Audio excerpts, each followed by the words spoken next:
બનાસકાંઠા જિલ્લામાં કાંકરેજ તાલુકાના દુદાસણ ગામના અરજદાર ખેડૂતને ન્યાય મળશે ખરો? ક્રાઇમ પેટ્રોલિંગ ન્યૂઝ મીડિયા સમક્ષ પોતાની આપવીતી જતાવતા દુદાસણ ગામના ખેડૂત વિધવા મહિલા.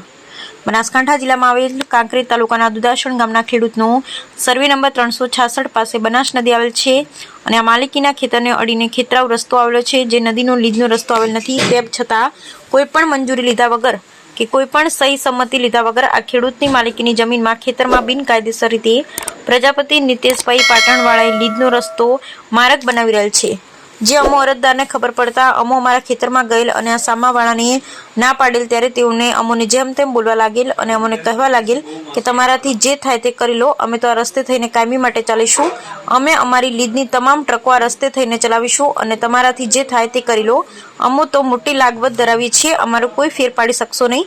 અને અમો અરજદાર ગરીબ વર્ગના ખેડૂત હોય આ કામના સામાવાળાએ બિનકાયદેસર રીતે લોકો રસ્તો બનાવી રહેલ છે, જેની તપાસ કરવામાં આવે. તેમજ સ્થાનિકમાંથી ચર્ચા જાણવા મળતા મુજબ ગેરકાયદેસર મશીનો ચાલી રહ્યા છે. જો ડ્રોન કેમેરાથી તપાસ કરવામાં આવે તો સાચું બહાર આવશે તેવી ગામ લોકો ઈચ્છા રાખી રહ્યા છે. Bureau report Ramjibhai Raigor, crime patrolling news Banaskantha. Jayeshkumar Kalyanbhai Chaudhary છે.